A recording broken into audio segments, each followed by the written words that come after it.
লালমনিরহাটে এক ছাত্রীকে এইচএসসি পরীক্ষার ফর্ম ফিলআপের টাকা মওকুফ করার কথা বলে কুপ্রস্তাব দেওয়ার অভিযোগ উঠেছে রবিউল আলম নামের এক অধ্যক্ষের বিরুদ্ধে।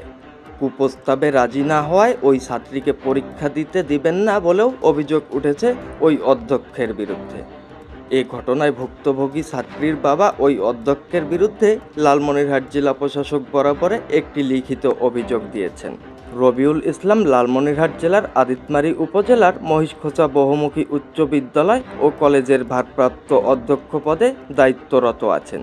গত 5 আগস্ট আওয়ামী সরকার পতনের পর আওয়ামী লীগের দোসর অধ্যক্ষ সারওয়ার আলম পালিয়ে যাওয়ার পর তিনি ভারপ্রাপ্ত অধ্যক্ষের দায়িত্ব পালন করছেন। অভিযোগ প্রেক্ষিতে জানা গিয়েছে, ভুক্তভোগী ছাত্রী পারভিন আক্তার একজন গরিব ও অসহায় পরিবারের সন্তান। সে মহিষখোঁচা দ্বিমুখী উচ্চ বিদ্যালয়ের ও কলেজের চলতি 2025 সালে অনুষ্ঠিত এইচএসসির একজন পরীক্ষার্থী। তার বাবা তিস্তা নদী ভাঙ্গন কবলিত একজন অসহায় দিনমজুর। তিনি দিনমজুরের কাজ করে সংসার চালায়। এইচএসসি পরীক্ষার ফর্ম ফিলআপ করতে অনেক টাকার প্রয়োজন, যা পারভিনের বাবার পক্ষে এত টাকা দেওয়া অসম্ভব প্রায়। তাই পারভিন তার এইচএসসি পরীক্ষার ফর্ম ফিলআপে টাকা কম নেওয়ার জন্য অধ্যক্ষ বরাবর একটি আবেদন করেন। পরে আবেদনের প্রেক্ষিতে অধ্যক্ষ রবিউল আলম তাকে ফোনে যোগাযোগ করতে বলেন। এরপর গত 9 মার্চ ছাত্রী পারভিন আক্তার ইফতারের পর তার পরিবারের উপস্থিতিতে অধ্যক্ষ রবিউল আলমকে ফোন দেন। সে সময় ফোন রিসিভ করে অধ্যক্ষ রবিউল আলম তাকে রাতে একা তার চেম্বারে আসতে বলেন। এই সময় ছাত্রী তার স্যারকে বলেন, স্যার, আমি তো একজন মেয়ে, আর আমি মেয়ে হয়ে কিভাবে রাতে আপনার সাথে দেখা করব। তখন অধ্যক্ষ রবিউল তাকে বলেন, আমি তো রোজা থাকি না, তাই রাতে আসতে না পারলে কলেজে তিনি যখন একা থাকবেন তখনই আসলেই হবে। এ সময় অপর পক্ষ থেকে অধ্যক্ষ রবিউল আলম আরও বলেন, আমি এই প্রতিষ্ঠানের প্রধান, আমার কথা না শুনলে তোমার হয়তো এবার পরীক্ষা দেওয়া সম্ভব হবে না, তাই আমি যা বলি সেটাই করো, আর বিষয়টি যেন কেউ জানতে না পারে।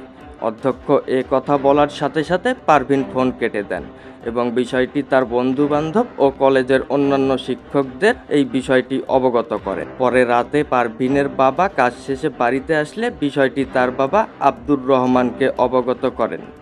পরে ছাত্রীর বাবা এলাকার গণ্যমান্য ব্যক্তিবর্গকে বিষয়টি জানালে তারা জেলা প্রশাসক বরাবরে অভিযোগ দেওয়ার কথা বলেন। পরে 13 মার্চ 2025 ভুক্তভোগী পরীক্ষার্থীর বাবা লালমনিরহাট জেলা প্রশাসক বরাবরে লিখিত অভিযোগ দায়ের করেছেন। এই ব্যাপারে জানতে চেয়ে অভিযুক্ত অধ্যক্ষ রবিউল আলমের ফোন নম্বরে একাধিকবার ফোন করে যোগাযোগের চেষ্টা করলেও নাম্বারটি বন্ধ পাওয়া যায়।